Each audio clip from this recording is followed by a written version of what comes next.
2 games you've had some long passes, but not a lot to wide receivers. How can you get them more involved moving forward? I think really just game planning for it, and we do a really good job during the week of our timing and getting stuff on the play sheet. Just kind of in the heat of the moment of the game, sometimes stuff doesn't get called, and we don't get everything called that we would wish to. But, I mean, looking forward, I have all the confidence in the world in those guys, and I have all the confidence in the world in myself to be able to push the ball down the field and hope to continue to do that and do that more as the season goes along. Quarterback, do you get excited when you go up against another team that has a powerful offense and you might need to put up some points yourself?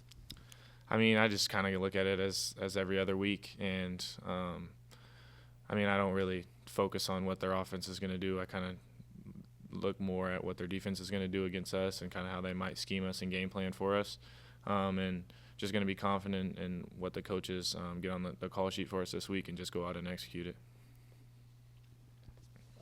Evaluate the play of Avery Johnson through 2 games. I still think I have a lot of room to grow and a lot of improvement to be made. Week 1 was very average for me, very average week. And then week 2, I felt like I made steps, but I look to make bigger strides as the season goes on, and especially from week 2 to 3, because that's where some of the biggest strides are made. But, I mean, I'm still young. I still got a lot of improvement to make, but I feel like I'm still really confident in myself. And I mean, 2-0, 3-0 as a starter, so I'm confident where I'm at with my team. Did you know you overshot Sterling on that pass? I knew it immediately, and I was kind of drifting backwards because I kind of felt a little bit of pressure. And whenever I drift backwards to the left, I always put a little bit more juice on the ball than I need to. And the same thing happened whenever I threw that ball to Jace that he dove and caught when I was moving backwards to my left, and the ball left my hand.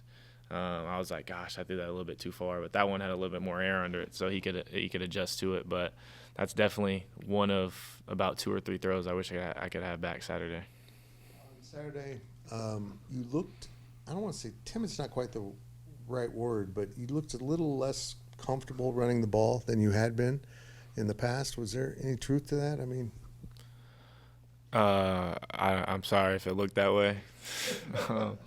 But, I mean, I'm just trying to protect myself to the best of my ability, and then take advantage of opportunities whenever I could to maybe make a home run play. But I know now that not every play is going to be a home run, so instead of getting maybe an extra yard or 2 here, taking care of my body and longevity of it. This is your first college Friday game. I don't know. Obviously, you're still early in it, but like what changes in your guys' schedule whenever you have kind of a shortened week like this? Yeah, everything gets kind of sped up and squished a little bit. It's different because we're in the building on a Sunday, which is not typical. We kind of come in and get recovery, and then we'll watch the film from the day before. So you kind of have to pack all that in the morning, and then you go through kind of like a walkthrough, an extended walkthrough. We did a little like flush run yesterday to get everybody's bodies moving and everything. And then the practices will be a little bit shorter, a little bit lighter than a normal week, just because of less time for recovery, less time to get our bodies right.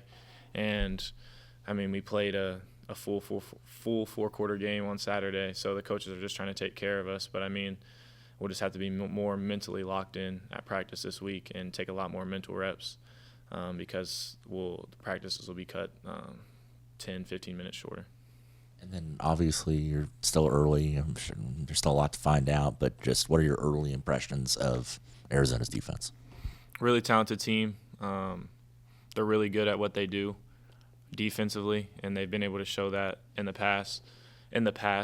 And I'm really excited to be able to go up against another talented team this week, because I feel like Tulane is a really talented defense, and Arizona is very talented as well. So, you know, I'm really excited to be able to line it up against those guys and be able to compete against them on Friday night.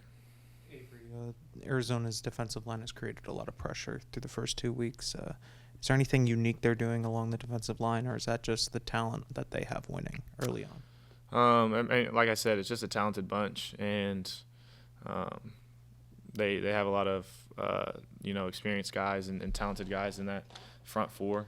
So that's credit to them for doing that, and they're obviously really well coached, so that plays a part in it as well. But like I said, I have all the confidence in the world of my five up front to be able to keep guys off me and be able to protect me. So, I mean, at the end of the day, I'm rocking with my guys through whatever. When Dylan comes in the game right now, are you just thinking instant offense almost with the production he's put up? Yeah, I mean, he's explosive with the ball in his hands, and people have been able to see that whenever we are able to get the ball in his hands. So it's hard because the first 2 weeks, I mean, everybody can say it, we haven't got him the ball enough, and we look to get him the ball more as the weeks go on. But like I said, we have a really talented running back room, and we'll continue to get those guys involved as much as we can. Avery, I want to ask you a little bit about Coach's comments about being a culture win. Take us back to the locker room and kind of maybe how the leadership people stood up and got the thing turned around. I feel like the best part of it all is it wasn't just one person speaking up and one person being vocal at halftime. It was really everybody, all 6 of our captains had something to say, and you just saw people kind of take leadership of their position group, and then for the team as a whole, we just really had a lot of people step up and voice their opinions. We all knew we weren't playing up to how we needed to play, and we just needed a little spark to flip the momentum on Tulane to, kind of get the momentum shifted back in our advantage. And once we got it, we just kind of took it and ran with it. I want to ask you too about the offensive line. They obviously went through some things, some adversity on Saturday. Just kind of take me through that and those 2 guys on the left side, Lane Gang and Pastore, and what they might have contributed for you. I feel like they were called up and stepped up to the challenge, and that was one thing I did at halftime. I challenged those guys, and I said, I mean, hey man, we know what they're gonna do now. We know what to expect. At this point, it's just you versus the guy in front of you, and I challenge you to win your one-on-one, and that's what they did in the second half. And Liney and John did a really good job of whenever their number was called being ready, and that's just credit to them, the work they put in and how they prepared throughout the week, because there was no fall off whenever they came in the game. When you've gone back and watched yourself on film, have there been any like underrated plays that you've been really happy with that we maybe would have missed live? Not that I can think of. Not too many times I'll go back and watch the tape and say, "Oh, I did this so well. I wish everybody could saw it." I'm my biggest critic. So whenever I go back and watch the tape, it's always, what did I do wrong? And I always have throw here or there that I wish I could have back, and how can I improve from it with the week coming on. You notice that you're like, man, I really need to improve on this?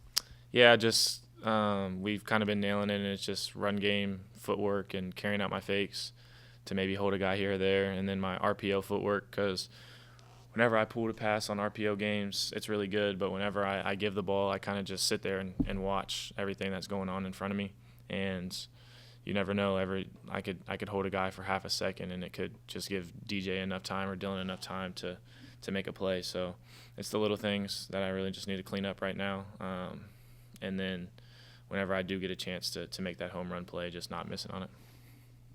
Time for one more. Yeah, how excited are you to play on Fox at night, on a Friday night in Bill Snyder Family Stadium? I think it's going to be a great opportunity because we're one of the only teams playing on Friday, and it's on Fox, so it's going to be for everybody to see. It's a really special opportunity for us, and we get to play at home, which our home crowd is like no other.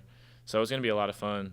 It's going to be different because I never played a game this late, and I mean they just dropped the time for that BYU game, so I mean I'm going to be playing even later next week, but it's going to be a lot of fun, and I'm really excited to go out there and line it up with my guys.